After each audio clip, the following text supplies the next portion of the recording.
Bonjour Florian Philippot. Bonjour. Vous êtes en colère ou vous êtes soulagé ce matin? Je suis en colère. Je suis en colère parce que j'ai été victime, je ne suis pas le premier, mais j'ai été victime d'une atteinte gravissime à ma vie privée. Quelle est cette société où on peut être traqué, parce que ça a été le cas, pisté pendant plusieurs jours, pris en photo à votre insu, les photos livrées comme ça au grand public, sans votre accord bien évidemment. C'est une dérive qui me semble grave, très grave, une sorte de fuite en avant vers l'américanisation à laquelle on avait échappé en France et qu'on a tant condamné, je crois, avec justesse, parce que c'est une régression terrible.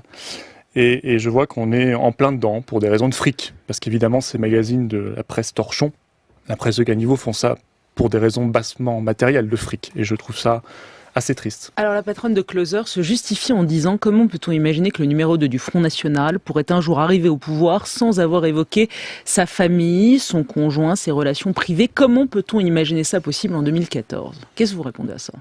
Mais déjà, ça me fait assez rire, excusez-moi, que cette dame avance des justifications politiques. Elle est dans une démarche purement commerciale. Son objectif est la rentabilité, le buzz, et évidemment tout cela c'est du maquillage. Moi j'ai toujours eu un principe très clair, et c'est pour ça que j'avais condamné aussi très clairement les photos de Julie Gaillet et François Hollande. C'est la séparation contrairement stricte. À Gilbert Collard, qui lui ça l'a fait rire. Oui, François Hollande, lui c'est dégueulasse. Je suis totalement cohérent, on pourra reprendre mes déclarations à l'époque. J'ai toujours prôné la séparation stricte entre vie privée, tous les éléments de la vie privée, et engagement politique. Et je pense que c'est une ligne de conduite à laquelle il faut se tenir, parce que sinon nous tombons dans des dérives extrêmement graves et il n'y a plus de limite. On voit bien que dans ce raisonnement, il n'y a plus aucune limite et que ce qu'on appelle transparence devient en réalité tyrannie. Pourquoi, Florian Philippot, vous tenir à ça? Est-ce que c'est plus difficile de se dire ouvertement homosexuel dans le parti fondé par celui qui déclarait il y a quelques années que l'homosexualité était une anomalie biologique et sociale? Non, pas du tout. Pas du tout. Il y a de tout au Front National. Nous avons même cette chance au Front National de ne pas être dans une optique communautariste. Donc nous voyons, nous, des Français qui ont des convictions, qui ont une analyse politique, qui ne sont pas déterminés par je ne sais quel, justement, déterminisme socio, sexuel, biologique ou je ne sais quoi, comme on l'entend parfois, puisque on essaie de nous ramener à ce genre de vision de l'homme aujourd'hui. Vous trouvez que le Front National est gay-friendly? Non, il n'est pas gay-friendly, il n'est pas l'inverse non plus, il est juste French-friendly, si vous voulez. Ouais, voilà. Il a une vision qui n'est pas communautariste des choses, il a une vision purement républicaine, c'est-à-dire qu'il voit des Français, il ne voit pas des communautés, il ne voit pas des gens qui ont telle ou telle origine, telle ou telle orientation, tel ou tel sexe, tel ou tel je ne sais quoi. Il voit des Français qui ont une analyse politique, qui ont des convictions politiques, qui ne sont pas déterminés par je ne sais quel élément déterminant, justement. Non, parce que je citais ils ont un libre arbitre. Florian Philippot, je citais Jean-Marie Le Pen, mais je peux aussi citer le monsieur économique du FN, monsieur Le Maire, qui parle de relations contre nature, le monsieur géopolitique du FN, Aymeric Chauprade, qui parle du satanique lobby homosexuel. Il n'y a pas que... Non, je ne crois pas qu'il parle de ça, mais... Ouais. Si, il l'a dit en mai dernier en Autriche, à Vienne, justement. Voilà. Oui, je crois qu'il participait à un colloque qui avait il ça dans appelle son à intitulé. lutter contre le satanique, le lobby homosexuel. Oui, c'est pas du tout ma vision des choses. Je ne suis pas dans cette optique-là. Je ne suis ni communautariste, ni anti je ne sais quoi. Voilà, je suis simplement pour le rassemblement des Français et qu'on se batte sur des idées. Et moi, je ne m'intéresse pas à savoir si tel ou tel a telle ou telle orientation, telle ou telle origine, telle ou telle caractéristique. Ça ne m'intéresse pas du tout.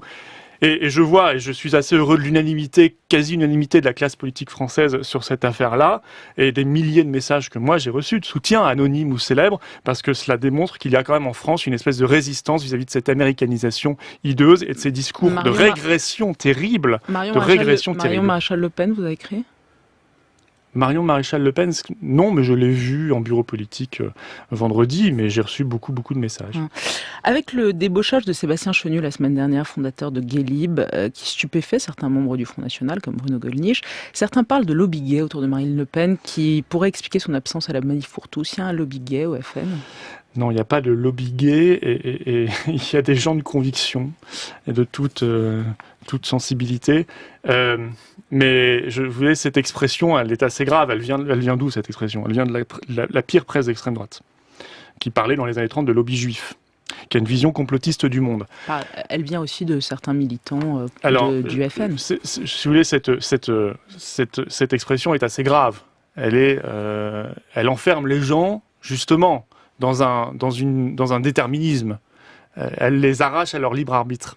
Voilà, donc il n'y a évidemment pas de lobby gay, et si Marine Le Pen a fait tel ou tel choix, elle est contre le mariage pour tous, elle est pour un Pacs amélioré, elle n'a pas participé à la manif pour tous, c'est pour des raisons politiques, et je crois qu'on peut quand même lui reconnaître cela.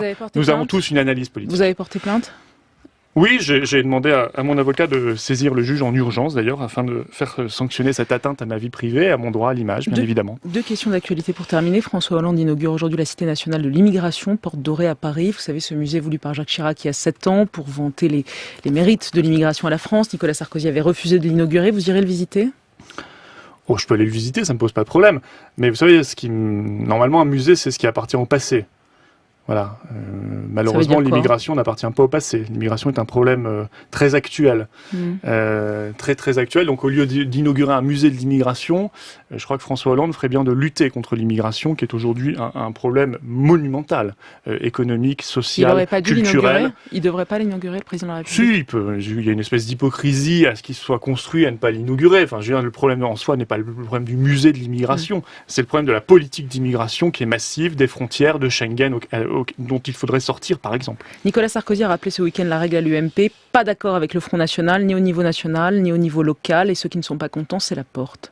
Ça tombe bien, on n'est absolument pas demandeur. On n'est pas demandeur d'un accord avec le pire escroc politique de la Ve République, qui n'a eu de cesse de mentir à ses électeurs, à ses militants, sur tous ses engagements politiques. Et puis on ne va pas rompre un si beau duo entre l'UMP et le Parti Socialiste. Ils sont bien ensemble.